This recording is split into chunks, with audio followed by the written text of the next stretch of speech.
ଜଗନ୍ନାଥ ବର୍ଷ ଉପବର୍ଷର କଥା। ମୋ ଶ୍ୱଶୁରଙ୍କର ନାମ ଶଙ୍କର ସ୍ୱାମୀ। ସେ ଜଣେ ପ୍ରସିଦ୍ଧ ଲୋକ ଥିଲେ। ଏହି ନଗରରେ ଘର ବାଡ଼ି କରି ରହିଥିଲେ। ତାଙ୍କର ଦୁଇ ପୁଅ ଥିଲା। ବଡ଼ ପୁଅ ହେଉଛି ମୋର ସ୍ୱାମୀ ବର୍ଷ ଓ ସାନ ପୁଅ ନାଁ ହେଉଛି ଉପବର୍ଷ। ଦୁଇ ପୁଅ ବଡ଼ ହେବାରୁ ଦେଖାଗଲା ଯେ ମୋ ସ୍ୱାମୀ ହୋଇଗଲେ ନିତାନ୍ତ ମୂର୍ଖ ଓ ଦରିଦ୍ର। କିନ୍ତୁ ମୋ ଦିଅର ଉପବର୍ଷ ଠିକ୍ ତାଙ୍କର ଓଲଟା ହୋଇଗଲେ। ତାଙ୍କର ବିଦ୍ୟା ବୁଦ୍ଧି ଯେପରି ପଢ଼ିଲା, ଧନ ମଧ୍ୟ ସେପରି ବଢ଼ିଲା। ତାଙ୍କର ସ୍ତ୍ରୀ ହିଁ ଘରବାଡ଼ି କଥା ବୁଝାସୁଝା କରୁଥିଲେ। ଆମର ଏଠାରେ ଗୋଟିଏ ପ୍ରଥା ଅଛି, ବର୍ଷା କାଳ ଆସିଗଲେ ସ୍ତ୍ରୀମାନେ ଗୁଡ଼ ଦେଇ ପିଠା କରନ୍ତି। ସେମାନେ ଗୁଡ଼ର ବିଭିନ୍ନ ପ୍ରକାର ପିଠା କରିଥାନ୍ତି। ବିଶ୍ୱାସ କରନ୍ତି ଯେ ଯେଉଁ ସ୍ତ୍ରୀ କୌଣସି ମୂର୍ଖ ବ୍ରାହ୍ମଣକୁ ସେହି ଗୁଡ଼ ଦିଆ ପିଠା ଦାନ କରିଦିବ, ତାକୁ ଗାଧେଇଲା ବେଳେ ଶୀତ ଦିନେ ଶୀତ ବାଧିବ ନାହିଁ କି ଖରାଦିନେ ପାଣି ଅଭାବ ହେବ ନାହିଁ। କିନ୍ତୁ ଏହା ଏକ ଖରାପ ପ୍ରଥା ବୋଲି କୌଣସି ଭଲ ବ୍ରାହ୍ମଣ ସ୍ତ୍ରୀମାନଙ୍କ ହାତରୁ ଏପରି ଗୁଡ଼ ଦିଆ ପିଠା ଦାନ ଦିଅନ୍ତି ନାହିଁ। କିନ୍ତୁ ମୋ ଯା କ'ଣ କଲେ ନା, ଥରେ ଗୁଡ଼ ଦିଆ ପିଠା କରି ମୋ ସ୍ୱାମୀକୁ ଯାଚିଲେ। ଦାନ ସାଙ୍ଗକୁ କିଛି ଦକ୍ଷିଣା ମଧ୍ୟ ଦେଉଛନ୍ତି ଦେଖି ମୋ ସ୍ୱାମୀ ପିଠାତକ ନେଇ ଆସିଲେ। ସେ ଗୁଡ଼ ମିଠା ଧରି ଘରକୁ ଆସିଲେ ଦେଖି ମୁଁ ତାଙ୍କୁ ଗୁଡ଼ାଏ ଗାଳିଗୁଲଜ କଲି। ତାଙ୍କୁ ବଡ଼ ବାଧିଲା। ନିଜର ମୂର୍ଖତା ହେତୁ ଏ କଥା ହେଲା ଭାବି ସେ ନିଜକୁ ବହୁ ଧିକ୍କାର କଲେ। ଶେଷରେ ବିଦ୍ୟାବାନ ହେବା ଲାଗି କାର୍ତ୍ତିକେୟଙ୍କୁ ପୂଜା ଆରାଧନା କରିବେ ବୋଲି ସେ ଘରୁ ଚାଲିଗଲେ। ସେ ପ୍ରଭୁଙ୍କୁ ଧ୍ୟାନ କରି ଘୋର ତପସ୍ୟାରେ ବସିଛନ୍ତି। ଦିନେ କାର୍ତ୍ତିକେୟଙ୍କର ତାଙ୍କ ଉପରେ ଦୟା ହୋଇଗଲା।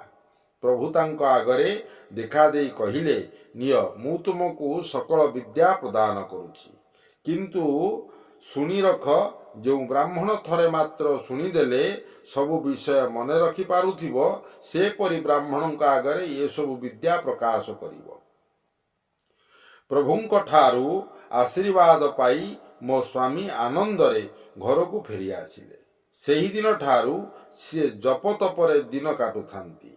ତୁମେ ଦୁହେଁ ଗୋଟିଏ କାମ କର, ଯେଉଁ ବ୍ରାହ୍ମଣ ଥରଟିଏ ଶୁଣିଦେଲେ ସବୁ ବିଷୟ ମନେ ରଖିପାରୁଥିବ, ସେପରି ଜଣେ ବ୍ରାହ୍ମଣ ଶିଷ୍ୟକୁ ସଙ୍ଗରେ ନେଇ ଆସ। ତାଙ୍କ ସହିତ ତୁମେ ମଧ୍ୟ ବିଦ୍ୟାଲାଭ କରିବ ଯେ ତୁମ ମନସ୍କାମନା ପୂର୍ଣ୍ଣ ହୋଇଯିବ। ବ୍ରାହ୍ମଣୀଙ୍କ ଠାରୁ ଏହା ଶୁଣି ଆମେ ଦୁଇ ଭାଇ ଆଶ୍ୱସ୍ତ ହେଲୁ। ସେ ତ ନିତାନ୍ତ ଅଭାବରେ ଚଳୁଥିଲେ। କିଛିଟା ସାହାଯ୍ୟ ହେବ ବୋଲି ତାଙ୍କ ହାତରେ 100ଟି ସୁନା ମୋହର ଦେଇ ଆମେ ସେଠାରୁ ଚାଲି ଆସିଲୁ। ସେହିଦିନ ଠାରୁ ଆମେ ବୁଲୁଛୁ। ଜଗତ ସାରା ବୁଲି ବୁଲି ସେପରି ଜଣେ ଶ୍ରୁତିଧରକୁ ଖୋଜୁଛୁ। କିନ୍ତୁ ଆଜି ପର୍ଯ୍ୟନ୍ତ ଆମେ ସେପରି ଶ୍ରୁତିଧର ଦେଖିପାରୁ ନଥିଲୁ। ହେଇଟି ଆଜି ତୁମ ପୁଅକୁ ଦେଖୁଛୁ। ତାଠାରେ ହିଁ ସେହି ଅଦ୍ଭୁତ ସ୍ମୃତିଶକ୍ତି ରହିଛି। ଦୟାକରି ପୁଅକୁ ଆମ ସହିତ ପଠାନ୍ତୁ। ବିଶ୍ୱାସ କରନ୍ତୁ, ଆମେ ତାକୁ ନେଇ ବର୍ଷଙ୍କ ପାଖରେ ପହଞ୍ଚାଇ ଦେବୁ। ସେ ବିଦ୍ୱାନ ହୋଇଯିବ। ଆମେ ବି ତା ସହିତ କିଛି କିଛି ଶିଖି ପକାଇବୁ। ବ୍ୟାଡିଙ୍କ କଥା ଶୁଣି ମୋ ମା କହିଲେ, ଠିକ୍ କଥା କହିଛ। ତୁମ କଥାରେ ଅବିଶ୍ୱାସ କରିବାରେ କିଛି ନାହିଁ। ମୋର ଇଏ ପୁଅଟି ଯେତେବେଳେ ଜନ୍ମ ହେଲା, ସେତେବେଳେ ଗୋଟିଏ ଦୈବୀବାଣୀ ହୋଇଥିଲା ଯେ ଇଏ ପୁଅ ଶ୍ରୁତିଧର ହେବ ଏବଂ ବର୍ଷଙ୍କ ନିକଟରୁ ବିଦ୍ୟାଲାଭ କରିବ। ପୁଣି ଏ ପୁଅ ଜଗତରେ ବ୍ୟାକରଣ ଶାସ୍ତ୍ର ପ୍ରଚାର କରିବ। ଏହାର ନାମ ହେବ ବରରୁଚି। କାରଣ ବର ଅର୍ଥାତ୍ ଯାହା ଶ୍ରେଷ୍ଠ, ସେଥିରେ ହିଁ ଏହି ପୁଅର ରୁଚି ରହିନି। କିନ୍ତୁ ବର୍ଷ କିଏ, ସେ ଅଛନ୍ତି କେଉଁଠି, ମୁଁ ତ ତାହା ଜାଣେ ନାହିଁ।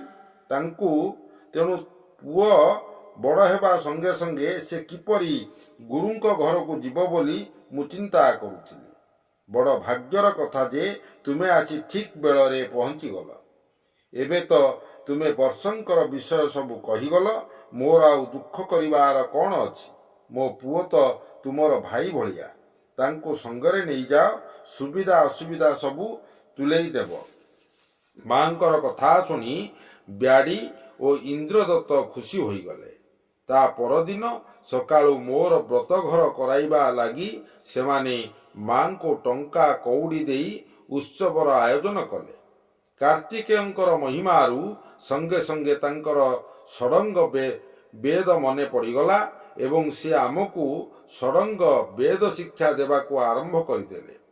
ଥରିଟିଏ ଶୁଣିଦେବା ପରେ ମୋର ସବୁ ମନେ ରହିଗଲା।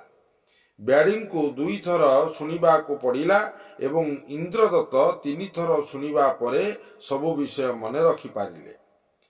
ଆମର ବେଦ ପାଠ ଫଳରେ ଚତୁର୍ଦିଗରୁ ଯେଉଁ ସ୍ୱର୍ଗୀୟ ବେଦଧ୍ୱନି ଶୁଣାଗଲା, ତାହା ଶୁଣି ନଗରର ବ୍ରାହ୍ମଣମାନେ ଏପରି ଆନନ୍ଦିତ ହୋଇଗଲେ ଯେ ସେମାନେ ସମସ୍ତେ ଆସି ବର୍ଷଙ୍କ ପାଦ ତଳେ ପଡ଼ିଗଲେ। ଯେଉଁ ଭାଇ ଉପବର୍ଷ ମୂର୍ଖ ଦରିଦ୍ର ବୋଲି ବର୍ଷକୁ ହୀନ ଆଖିରେ ଦେଖୁଥିଲେ, ସେ ମଧ୍ୟ ଆସି ପ୍ରଣାମ କଲେ। ସମ୍ବାଦ ଯାଇ ମହାରାଜା ନନ୍ଦଙ୍କ କାନରେ ପଡ଼ିଗଲା। ସେ ମଧ୍ୟ ପରମ ଆନନ୍ଦରେ ଆସି ବର୍ଷଙ୍କ ଘରେ ଧନରତ୍ନ ପୂର୍ଣ୍ଣ କରିଦେଲେ। ବର୍ଷଙ୍କୁ ସମ୍ମାନ ଦେବା ପାଇଁ ନଗରରେ ଗୋଟିଏ ଉତ୍ସବ ଆରମ୍ଭ ହୋଇଗଲା। ଜୟ ଜଗନ୍ନାଥ।